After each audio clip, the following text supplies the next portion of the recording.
Dans leur décision de devenir indépendants financièrement, le couple Harry et Meghan renoncent à leur part de location royale, qui représente 5 de leurs revenus. Ils pourraient aussi abandonner une partie des fonds que leur donne le prince Charles. Regard ce soir sur la structure financière de la famille royale avec Patrick Taillon, professeur à la faculté de droit de l'Université Laval à Québec. Bonsoir, M. Taillon. Bonsoir. Alors, tout de go, je vous pose la question, très simplement, quels sont les revenus de la famille royale? Oui. D'abord, comme toute corporation, comme toute institution, il faut distinguer deux patrimoines. Il y a les deux corps du roi, si je peux dire. Donc, il y a le patrimoine de la couronne, qui est au fond synonyme ici du patrimoine de l'État. Puis il y a le patrimoine personnel qui appartient à l'individu. Le patrimoine de l'État, bien, la reine, quand elle meurt, elle ne peut pas le léguer, elle ne peut pas me léguer ses biens. Ces biens-là, ils restent propriété de l'État. Et dans le patrimoine privé, bien, il y a des biens qu'elle pourrait vous léguer, elle pourrait me les léguer ou les léguer à n'importe qui. Donc, dans le patrimoine de la couronne, le patrimoine de l'État, on parle d'à peu près une valeur de 15 milliards en dollars canadiens de biens. Et ce patrimoine est tellement vaste qu'on a même créé... Oui, on a même créé une société publique, là, un équivalent de la Caisse de dépôt et de placement, si vous voulez, une société de gestion publique avec un conseil d'administration pour faire fructifier le plus possible ce 15 milliards de dollars. Donc, ce patrimoine génère des revenus. Oui, le 15 milliards approximatif génère annuellement des revenus de placement, des revenus immobiliers de toutes sortes. Et là-dessus, selon la générosité de l'économie, la générosité de ses placements, on va retenir 15 à 25 pour payer ce qu'on pourrait appeler le coût de fonctionnement de la famille royale britannique. Donc là-dedans, il y a des salaires à des employés, il y a des salaires aux membres de la famille, il y a des coûts, il y a du personnel, probablement autour de plus de 400 employés, de l'entretien, maintenir des châteaux dans un état habitable, etc., etc. Et le reste, donc au moins 75 des revenus générés par la société Crown Estate, la société d'État, l'équivalent de la Caisse de dépôt et de placement, va retourner dans le trésor public. Donc ça, c'est le volet patrimoine privé, dans lequel, avec le temps, il y a parfois des frontières difficiles entre ce qui est privé et public, mais disons que c'est le volet qu'on pourrait appeler plus patrimoine de la couronne.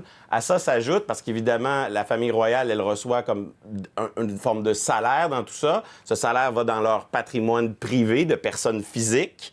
Et ce patrimoine privé-là, ben, c'est davantage à leur discrétion. Et là, on va retrouver dans ce patrimoine d'autres biens. Par exemple, le château de Balmoral. Mais ça, pour la reine, c'est pas un bien qui appartient au patrimoine de la couronne publique, là. C'est un patrimoine, c'est comme un appartement personnel. Elle pourrait le léguer à sa mort à qui elle veut.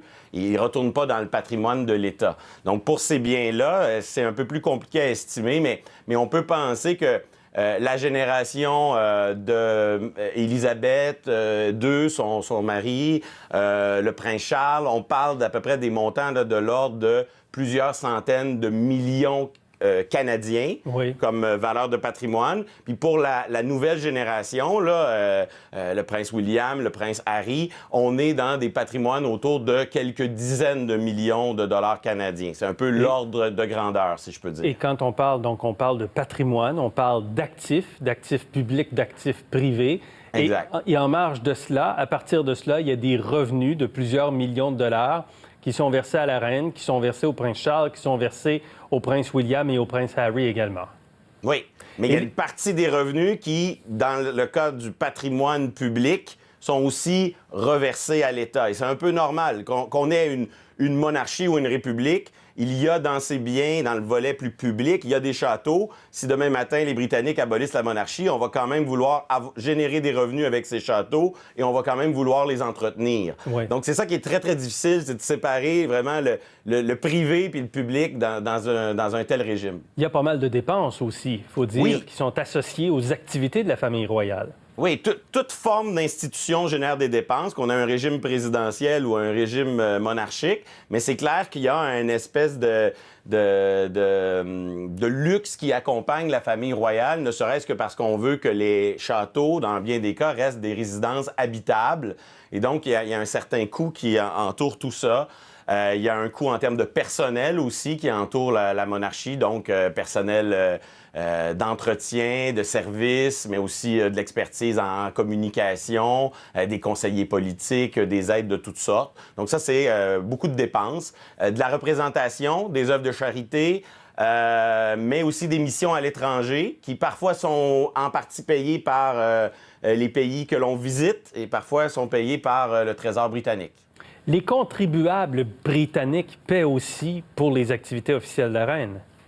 Bien, une partie les biens de l'État et les biens de la famille royale dans son volet, les biens de la couronne, c'est un peu la même chose. C'est le même patrimoine. Mais donc, est-ce qu'il y a une part d'impôt? Ce que je veux dire, c'est que sur les impôts que les Britanniques paient, est-ce qu'il y a une petite part où ça va à la famille royale? Ma compréhension, c'est que le 15 à 25 généré par la société qui gère le patrimoine oui. Suffit à payer la vaste majorité des frais. Bon, après, on essaie parfois de faire une équivalence. Il y a des gens qui mentionnent un coût qui serait quelques centimes en dollars canadiens, à peu près $1 canadien par habitant. Mais ça devient compliqué parce que les revenus sont générés à partir de biens qui appartiennent à l'État britannique. Une partie sont détournés vers les activités de la famille royale, puis le reste dans le trésor public. Il nous reste une minute. Quels sont les revenus que conserveront Harry et Meghan s'ils renoncent d'une part à leur revenu public patrimoine de la couronne et qu'ils déménagent au Canada?